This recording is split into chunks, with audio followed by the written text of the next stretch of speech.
அனைவருக்கும் வணக்கம். என் பெயர் லூர்து மேரி, தமிழ் ஆசிரியை, புனித ஜேம்ஸ் கல்விக்கூடம். உங்களுடன் மீண்டும் இணைந்து சிந்திப்பதில் மகிழ்ச்சி. இன்றைய சிந்தனை: புரிதல் வெற்றி பெறுவதை விட சிறந்தது.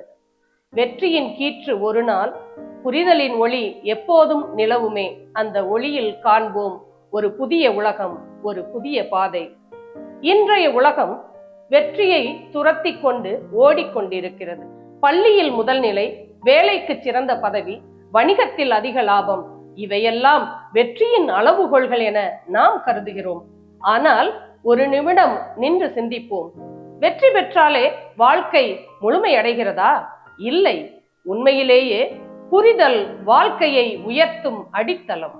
புரிதல் என்பது வெறும் அறிவு அல்ல, அது மற்றவர்களின் உணர்வுகளை உணர்தல், சூழ்நிலைகளை ஆழமாக ஆராய்தல், தவறுகளில் இருந்து கற்றுக்கொள்ளுதல் ஆகியவற்றின் ஒருங்கிணைவு. புரிதல் உள்ள இடத்தில் மனித நேயம் உண்டு, அமைதி உண்டு, முன்னேற்றமும் உண்டு. நாம் வெற்றி பெற முயற்சிக்கும் போது பல நேரங்களில் போட்டி, பொறாமை, அழுத்தம் ஆகியவற்றை சந்திக்கிறோம். ஆனால் புரிதல் வளர்த்து கொண்டால் போட்டி கூட ஒத்துழைப்பாக மாறும்.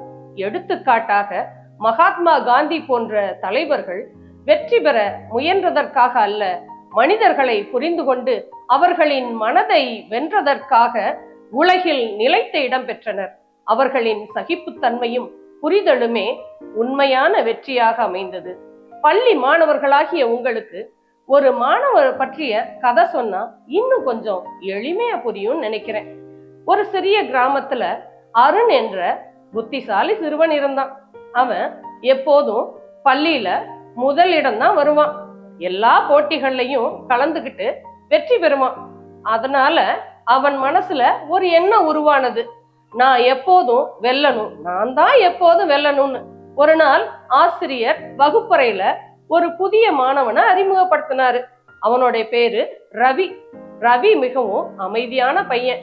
அவன் உடனே எதுக்கும் பதில் சொல்ல மாட்டான். ஆனா கவனமா எல்லாத்தையும் கேட்டு புரிஞ்சுப்பான். ஒரு நாள் ஆசிரியர் ஒரு கடினமான கேள்வியை கேட்டார். அருண் உடனே கையை உயர்த்தி பதில் சொன்னான். ஆனா அவனோட பதில் தவறா இருந்தது. ரவி மெதுவா கையை உயர்த்தி சரியான பதில சொன்னான். அருணுக்கு மிகவும் கோபம் வந்துச்சு. நான் தான் எப்போது வெல்லணும், எப்படி அவன் என்னை விட சரியா பதில் சொன்னான்? பாடம் முடிந்த பின் அருண் ரவியிடம் சென்று கேட்டான், நீ எப்படி சரியா பதில் சொன்ன? அப்ப ரவி சொன்னா, நான் உடனே பதில் சொல்ல முயற்சி செய்யல, முதல்ல ஆசிரியர் சொன்னதை முழுமையா புரிஞ்சுக்க முயற்சி செஞ்சேன், பிறகு பதில் சொன்னேன். அந்த வார்த்தைகள் அருணோட மனதை மாத்திடுச்சு. வெற்றி பெறுவது முக்கியம், ஆனா புரிந்து கொள்வது அதை விட முக்கியம்னு.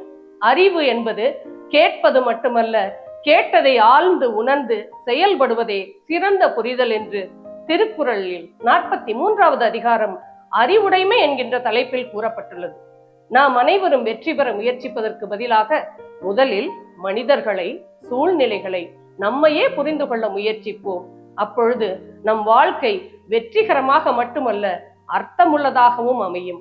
அடிமேல் அடி வாங்கி அனுபவம் கற்றுக்கொண்டு புகழிகள் கடந்து நிற்பதே உண்மையான புரிதல்.